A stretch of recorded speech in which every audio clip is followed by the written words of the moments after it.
of the 677 names from the DepEd acknowledgement receipts, which we submitted to the PSA for verification, para po patunayan na kung mayroon bang tao na ganito, the 677 names from the ARs, it was determined by the PSA, Mr. Chair, that it was that only 405 of these ARs with these names have no record whatsoever.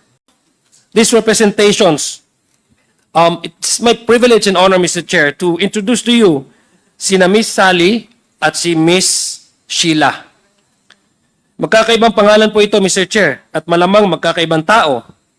Kaya nga po sila magkaibang pangalan. Pero ano po ang kapansin-pansin, Mr. Chair? At ano ang napapansin natin rito sa pinipirmang acknowledgement receipts nila from DepEd as seen on the screen? Isa lang po ang pirma nila, si Miss Sally at si Miss Sheila. Kabaliktaran po ito ni Kokoy Villamin. Si Kokoy, parehong pangalan pero isa ang pirma. Kabaliktaran po ni Miss Sheila at Miss Sally. Magkaibang pangalan, pero parehong pirma.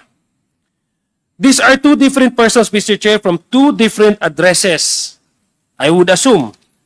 However, they have the exact same signature with exact same strokes. At baka isang tintang ballpen ang ginamit, Mr. Chair.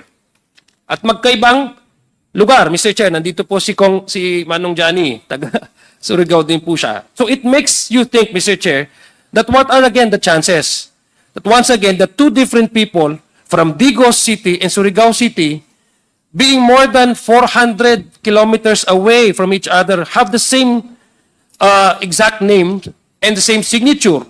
Two people signing the same paper acknowledgement receipts, two different people signing with the same signatures in two different locations which are 400 kilometers apart from each other. Taga Mindanao po ako, so alam ko po yung gaano kalayo ang Digos at ang Surigao. For me, Mr. Chair, only one person did these acknowledgement receipts, but merely changed his handwriting style from print to script in writing, the name and the addresses, but also forgetting, Mr. Chair, probably to change the signature. Yun lang po ang aking naiisip na possible na answer. And because of this, Mr. Chair, I believe that this receipt was again merely fabricated. We have all been introduced to our new characters, Mr. Chair. Si Alice, Crescencio, Milky Way si Kuya, Sally, and Miss Sheila. But let us not also forget our original friends na pinakilala ng committee na ito. One of the stars on the issue, Mr. Chair, of the confidential fund is one Mr. Kokoy Villamin. Ina-mention ko po sa inyo earlier, and this was also presented in the previous hearings. Mr. Kokoy Villamin, who happens to receive confidential funds from both the OVP and the DepEd.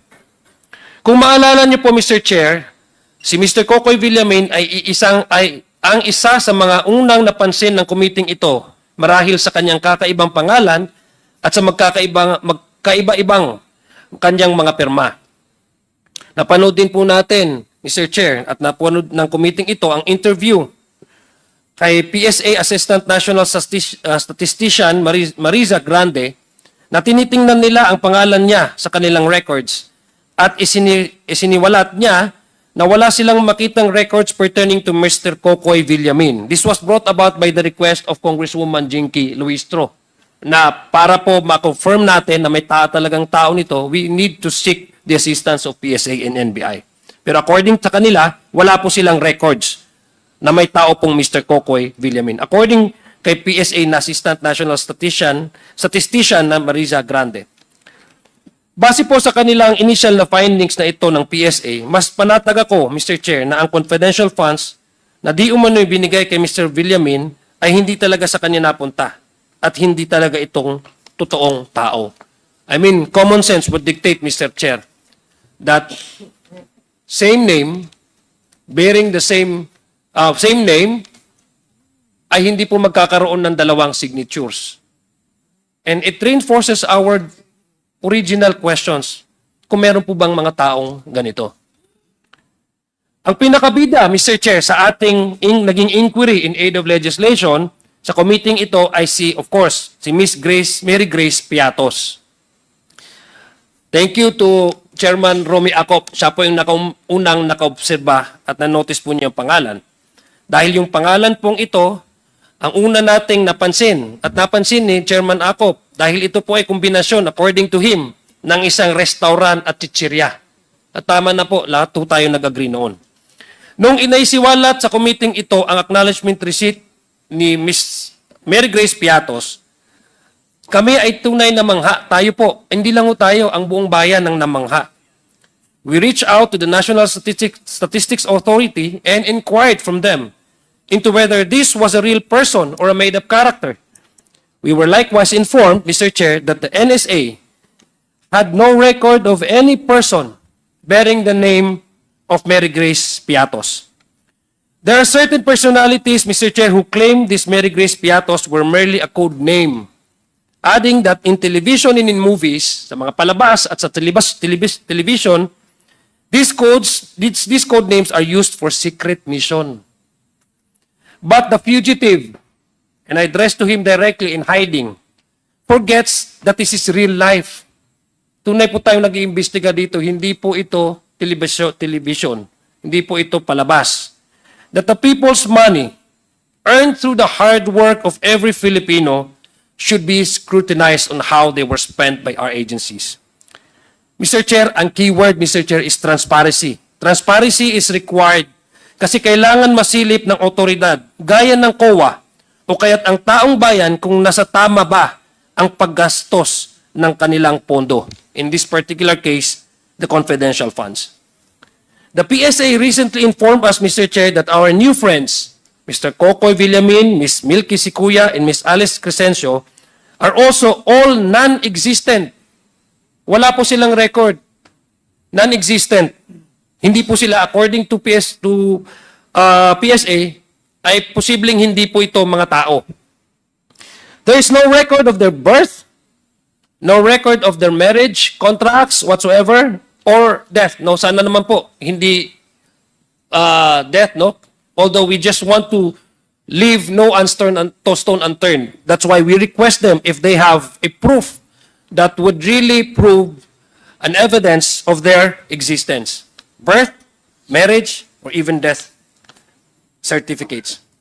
Wala po, according to PSA. In fact, Mr. Chairman, of the 677 names from the DepEd acknowledgement receipts, which we submitted to the PSA for verification, para po patunayan na kung mayroon bang tao na ganito, the 677 names from the ARs, it was determined by the PSA, Mr. Chair, that only 405 of these ARs with these names have no record whatsoever. So malaki-laki po yung persyento, 677. Out of the 677, 405 ang wala pong verifikasyon at wala pong record ang PSA. So, Mr. Chair, it is unlikely that all of these are merely code names, as some supposedly high-powered lawyer would claim, that this simply would not make sense from a legal standpoint, which we will discuss more, Mr. Chair, and from a practical perspective, since it would be an unbelievable, unimaginable amount of effort to do. Imagine, Mr. Chair, gumawa ka, pag-imbento ka ng ganyang karamihang pangalan. At let us go back to Alice Crescencio, if assuming without conceding that these are code names. Di ba pag mga code names po, ibig sabihin you somehow protect the real identity of the person. That's why you're using code names. Itatanungin ko po, ilang beses silang kumukuha ng code names sa sina-assign sa isang tao? Halimbawa, si Alice Crescencio, 3 beses pumirma sa magkakaibang lugar ng ARs. How would they find out if Miss Alice Crescencio is assigned to a particular person kung 3 beses nila itong ginamit? Kung tanamang, if assuming that what they're saying is true, how sloppy they are to work and assign 3 code names to same code name to 3 different persons. Mr. Chair, under item 4.15.3 of the joint circular expressly requires that the SDO certify to the fact that such supporting documents for confidential funds are kept in a vault, while item 6.2.21 of the same joint circular requires that liquidation reports, along with supporting documents like the acknowledgement receipts, are required to be submitted in a sealed envelope. Ibig sabihin, ang sinasabi po dito, sa joint circular, kinakailangan po na mag-certify ang SDO na may supporting documents ang confidential funds at nilalagay po sa vault para hindi po basta-basta may labas yan. At sinasabi din ho dito sa sa joint circular na ang liquidation reports ay dapat may supporting documents. Hindi lang po ang ARs, no? At nilalagay po yan sa sealed envelope. Ganun po kaimportante yan.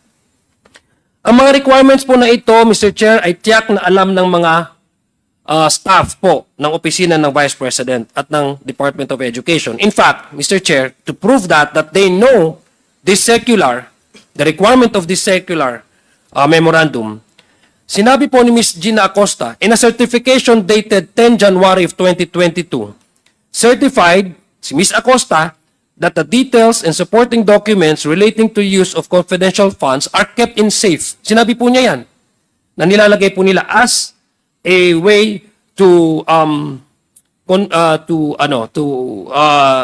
observe what is required of them to do. This includes, Mr. Chair, the acknowledgement receipt of Ms. Mary Grace Piatos, according to her. So ang tanong ko po, Mr. Chair, kung meron pong stricto ang joint circular na dapat ilagay sa safe, sa vault, the joint circular uses the term vault, no? And uses also the terms and the phrase supporting documents.